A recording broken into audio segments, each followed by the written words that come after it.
Bienvenue sur Africa 24 dans cette nouvelle édition du 12-15. Voici les titres de l'actualité. Nouveau tournant dans la crise politique malgache, la Haute Cour constitutionnelle exige une entente entre opposition et majorité pour la formation d'un gouvernement de consensus afin de sortir le pays de la crise. Il y a 4 ans, le Tchad lançait des microcrédits en faveur des communautés en zone rurale et des productions maraîchères. En 2018, cette initiative bénéficie à plus de 4000 ménages. Les détails dans cette édition. Et nous irons à la découverte d'une marque camerounaise de produits cosmétiques exclusivement dédiés à la beauté africaine. RMB Aibo a été fondée en 2014 par Kate Koumé, un médecin de formation. À Madagascar, la Haute Cour constitutionnelle a rendu son verdict le 25 mai suite à la requête de destitution du président Razandrarimampianane déposée par l'opposition.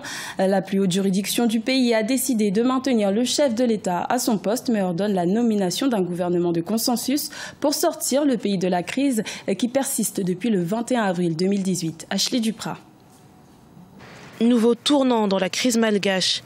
L'opposition et la majorité au pouvoir ont jusqu'au 4 juin pour trouver un accord. Faute de quoi, passé cette date, la Haute Cour constitutionnelle sommera le chef de l'État, Razandrarimampianane, de dissoudre le gouvernement, nommer un Premier ministre de consensus et former un gouvernement sur la base des dernières législatives, avec un nouveau délai de 7 jours.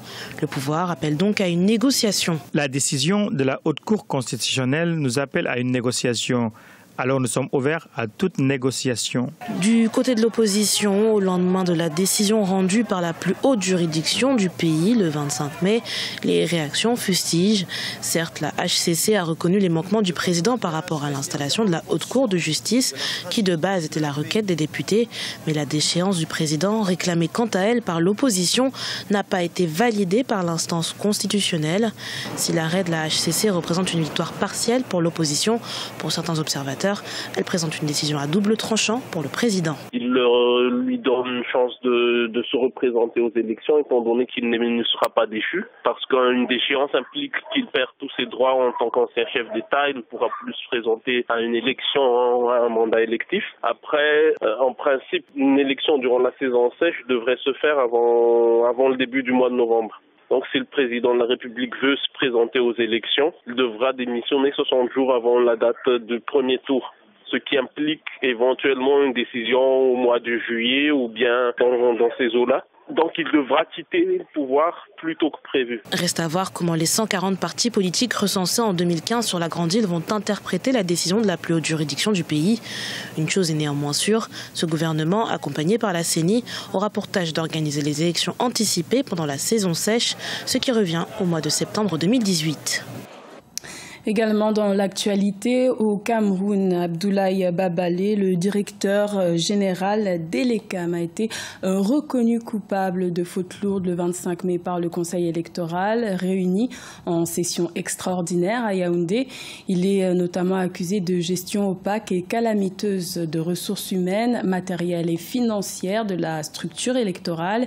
Il pourrait s'agir d'un détournement de plus de 2 milliards de francs CFA. Abdoulaye Babalé devrait être prochainement limogé par décret présidentiel alors que les élections présidentielles et générales sont prévues cette année 2018 au Cameroun. Au Tchad, le programme gouvernemental lancé en 2014 en faveur de l'autosuffisance alimentaire commence à porter ses fruits. La promotion des productions maraîchères en zone rurale par l'obtention de microcrédits bénéficie à plus de 4000 ménages. Plus de détails dans ce reportage de Mamat Ramadan commenté par Siam Le Victoria Sedje. Au Tchad, le programme de valorisation des productions maraîchères pour l'autosuffisance alimentaire, initié par le groupe de recherche et d'appui à la production agricole GRAPA, commence à porter des fruits.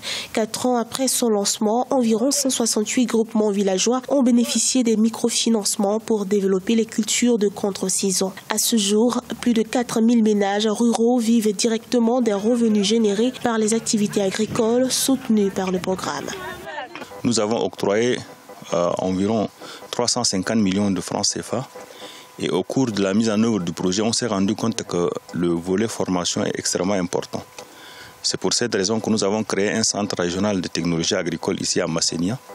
dont le but est d'accompagner les groupements dans la maîtrise de techniques de production. Donc nous avons, à travers le CRTA, élaboré un programme qui couvre un certain nombre de domaines, notamment la formation sur les techniques d'irrigation en matière de production de contre-saison.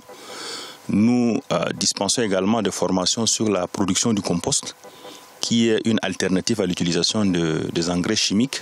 Ce programme, qui s'inscrit dans le cadre de la lutte contre la pauvreté, a octroyé plus de 350 millions de francs CFA en guise de microcrédit au groupement. Les bénéficiaires, majoritairement des femmes rurales, commencent à s'autonomiser vis-à-vis du programme en lançant leurs propres affaires. Grâce au programme, notre groupement a bénéficié des microcrédits qui nous ont permis de produire des légumes et des fruits en toute saison. Les marchandes de légumes viennent de Djamena pour s'approvisionner ici et ça fait entrer de l'argent dans la caisse de notre groupement. Certains d'entre nous ont pu lancer leur propre commerce de légumes et de fruits et s'en sortent bien. Nous remercions les autorités et les initiateurs de ce programme.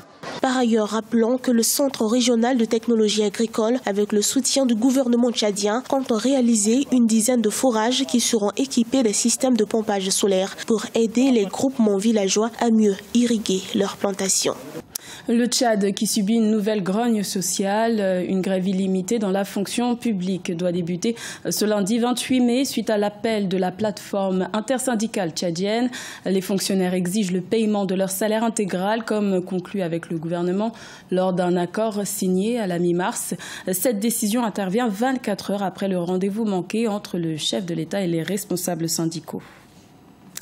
À la découverte de R&B Aibo, une marque camerounaise de produits cosmétiques fondée en 2014 par Kate Koumé, médecin de formation. Elle a choisi de se consacrer à sa passion. Elle propose un large éventail de produits de maquillage pour sublimer la beauté africaine. Reportage de notre correspondante Dabawe Adjatou.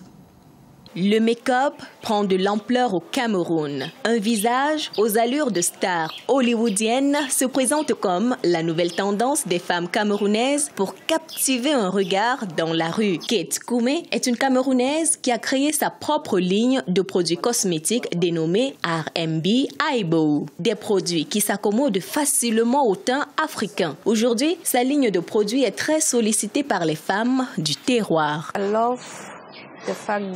J'adore le fait que la finition ne soit pas poudrée, parce que parfois on utilise des produits de l'étranger et on a l'impression qu'ils ont une finition poudrée car les taux de peau blanche ne sont pas les mêmes que les nôtres. Les produits R&B Aibo ont des couleurs rayonnantes et vibrantes que j'aime vraiment. Je les utilise pour faire le maquillage de jour, mais aussi des maquillages glam, artistiques, beaux et fantaisistes et tout le reste. Les débuts de Kate Koumé en 2004 sur le marché camerounais n'étaient pas aisés, car il fallait convaincre la clientèle qui se montrait réticente face aux produits locaux.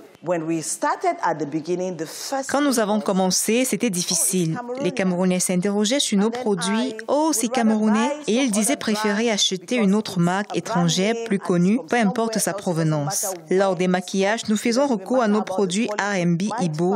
Et peu à peu, notre stratégie a été très bonne. Nous avons réussi à faire voir au public les résultats du maquillage. Nous nous sommes constamment assurés que le public pouvait percevoir la qualité de nos produits et réaliser qu'ils mettent plus de temps. La marque R&B Aibo est un acronyme de Reveal My Beauty, qui en français signifie « Révèle ma beauté ». Aibo est un terme vernaculaire qui signifie « beauté ».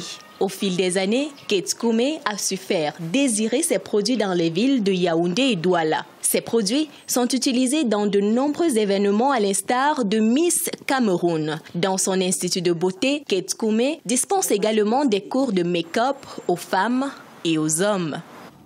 Ce journal a été réalisé par l'ensemble de la rédaction. Merci de votre fidélité. Retrouvez dans un instant une nouvelle édition de l'information sur Africa 24.